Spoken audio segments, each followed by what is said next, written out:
같이 사도신경으로 신앙 고백하심으로 10월 19일 목요일 아침 예배를 하나님 앞에 드립니다. 나는 전능하신 아버지 하나님 천지의 창조주를 믿습니다.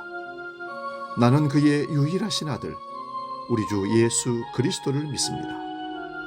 그는 성령으로 잉태되어 동정녀 마리아에게서 나시고 본디오 빌라도에게 고난을 받아 십자가에 못 박혀 죽으시고 장사된 지 사흘 만에 죽은 자 가운데서 다시 살아나셨으며 하늘에 오르시어 전능하신 아버지 하나님 우편에 앉아 계시다가 거기로부터 살아있는 자와 죽은 자를 심판하러 오십니다.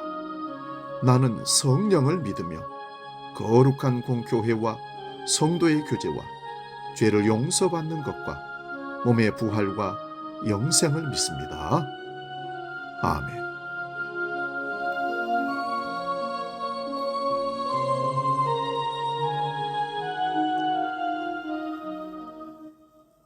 찬송가 204장 주의 말씀 듣고서 함께 찬송합니다.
오늘 우리에게 주시는 하나님 말씀은 신약성경 마가복음 1장 16절에서 20절까지 말씀입니다.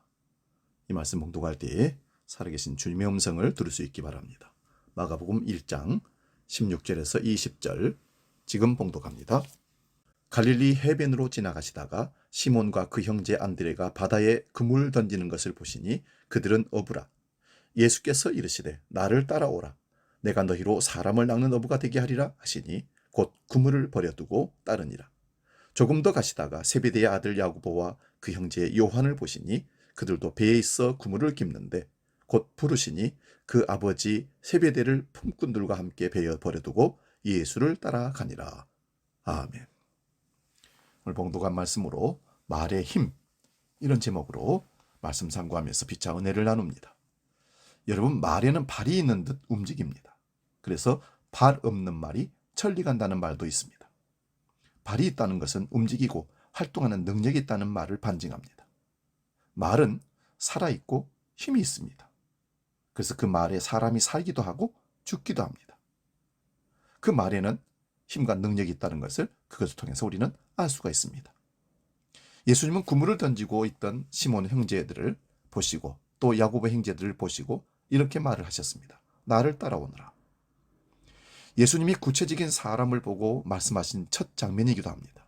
하나님의 아들이신 예수님이 소리를 내어서 사람에게 말씀을 하신 겁니다. 인간은 언제부터 말을 하게 되었을까요? 이를 위해서는 고고하게 도움을 받아야 하겠지만 우리는 정확한 시대를 알 필요가 없으니까 대신 신생아를 보면 우리에게 필요한 정보를 어느 정도 얻을 수 있을 겁니다. 엄마의 몸에서 처음 떨어져 나왔을 때 신생아에게 가장 중요한 생명 현상은 숨쉬는 것과 우는 것입니다. 이전에는 모든 생명의 조건을 탯줄을 통해서 공급받았기 때문에 어머니 뱃속에서는 이런 기초적인 것도 필요 없었습니다. 그렇지만 이런 신생아의 울음소리는 아직 말은 아닙니다. 그건 단지 그 아이가 숨을 쉬고 성대가 정상적으로 작동한다는 표시에 불과한 것입니다. 아이가 말을 배우려면 상당히 오랜 시간이 필요합니다. 물론 성격이 급한 엄마들은, 아빠들은 자기 아이가 아직 멀었는데도 불구하고 이미 엄마와 아빠를 말할 줄 안다고 믿습니다. 예를 들면 엄빠 하는데 엄마를 불렀다는 것입니다.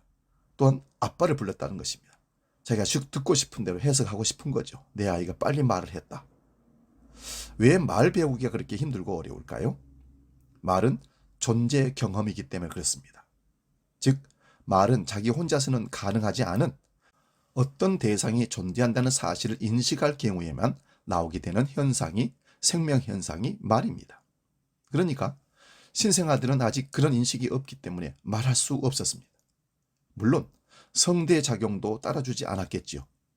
그러다가 차츰 엄마와 아빠라는 대상을 인식하게 되면서 말을 배우게 됩니다. 그 대상의 범위가 늘어나면서 그 아이의 언어는 매우 빠르게 깊고 넓어집니다. 한마디로 말이 발전하는 것입니다. 우리의 옛 조상인 유인원들이 언제부터 구체적인 언어를 구사하게 되었는지는 지금 정확하게 말할 수는 없지만 위에 신생아에서 볼 수 있듯이 언어 사용이 그렇게 오래되지는 않았을 것입니다. 언어가 시작되었다고 하더라도 그것이 요즘과 같은 풍부한 어휘로 발전하기까지는 꽤나 많은 시간이 소요되었을 것입니다. 간혹 침팬지에게 말을 가르치는 사람들도 있는데 그 효과는 아주 미미합니다. 왜냐하면 침팬지의 존재에 대한 인식의 깊이가 아직 미숙하기 때문에 그렇습니다. 언어학자도 아닌 사람이 주제넘 말을 하고 있는 것 같아서 이 문제는 줄이고 성경 텍스트로 본문으로 돌아가서 살펴봅니다. 예수님이 구체적으로 시몬 형제에게 말을 거셨습니다. 이건 일상적으로 일어날 수 있는 일이지만 동시에 위대한 사건이기도 합니다. 즉 예수님과 시몬 형제 사이에 어떤 엄청난 사건이 일어나기 시작했다는 의미입니다. 예수님의 말이 시몬 형제의 삶에 전혀 새로운 의미를 불어넣게 됩니다. 그게 곧 말의 존재론적 힘입니다. 오늘도 우리는 서로 말을 건네며 살아갑니다. 그런데 대다수의 말들은 쓰레기일지 모릅니다. 저를 포함해서 수많은 설교자들의 말도 역시 쓰레기일 가능성이 높습니다. 왜 그럴까요? 그 말에 존재론적 능력이 없기 때문에 그렇습니다. 우리는 그저 자신을 내세우기 위해서 친구를 부르고 설득할 뿐이지 존재의 힘을 담아내지 못합니다. 잘 생각해 보십시오. 오늘 하루도 우리는 어떤 생각으로 많은 말들을 쏟아낼까요? 생명과 진리, 희망과 사랑의 능력을 우리의 언어에 담아낼까요? 예수님이 시몬 형제들에게 말을 걸었듯이 말입니다. 기독교는 언제부터인가 말의 힘을 상실해 가고 있습니다. 교회가 쏟아내는 언어에 세상이 무관심합니다. 생명을 담은 우리의 언어가 세속적인 그들에게 낯설기 때문이 아니라 오히려 우리의 언어가 우리의 욕망을 담아내기 때문이 아닐까 생각해 봅니다. 예수님이 시몬 형제를 야고보 형제를 향해서 말을 걸었던 그런 언어 사건이 오늘 우리에게 시급합니다. 말을 쏟아내고 있는 우리의 영혼이 진리의 영에게 열려 있는가 아닌가에 달려 있습니다. 사랑하는 여러분, 우리의 말이 생명의 영과 연결될 때 할 말이 되고 그 말을 통해서 사람을 움직이게 되고 그 말을 통해서 예수 생명을 얻게 되는 것입니다. 물론 이것을 가장 강조하고 받아들여야 할 입장에 있는 사람들이 바로 목회자들입니다. 설교를 할 때 생명의 언어, 그리스도의 언어, 복음의 언어, 살리는 언어를 영에다 담아 선포해야 되는데 그저 말을 쏟아내는 설교를 하고 있는 우리의 모습이라면 저를 비롯해서 우리 모든 목회자들은 영을 담아 생명을 전하는 말씀으로 바꿔야 할 줄로 믿습니다. 여러분의 많은 기도가 필요합니다. 기도하겠습니다. 거룩하신 아버지 하나님, 오늘 주님의 말씀에 베드로와 안드레, 야고보와 요한 형제들이 이끌려서 사람 낚는 어부가 되려 하시는 주님의 말씀을 따라 부름받아 제자가 된 그 사건을 보면서 말에 능력이 있다는 사실을 깨닫습니다. 주여, 우리도 말을 할 때 생명의 말을 할 수 있도록, 영과 연결되는 말을 할 수 있도록 이끌어 주옵소서. 성령 안에서 성령을 능력으로 말하게 하시고 행동하게 하시고 말의 능력이 나타나는 권위를 얻는 그리스도인으로 살게 하여 주시옵소서. 많은 말들이 있지만 말의 능력이 없고 그저 헛된 말처럼 보일 때가 너무 많습니다. 예수 믿고 천국 갑시다 하는 말에 영혼 없는 말을 하는 경우가 너무 많습니다. 우리는 의도적으로 습관적으로 하는 말이 아니라 진정으로 생명을 사랑하는 영의 말을 통해서 성도들에게, 이웃들에게 다가가게 하시고 그 말을 통해서 사람을 세우고 살리는 역사를 우리가 눈으로 경험할 수 있도록 주여 우리를 이끌어 주시옵소서. 주기도로 기도합니다. 하늘에 계신 우리 아버지, 아버지의 이름을 거룩하게 하시며 아버지의 나라가 오게 하시며 아버지의 뜻이 하늘에서와 같이 땅에서도 이루어지게 하소서.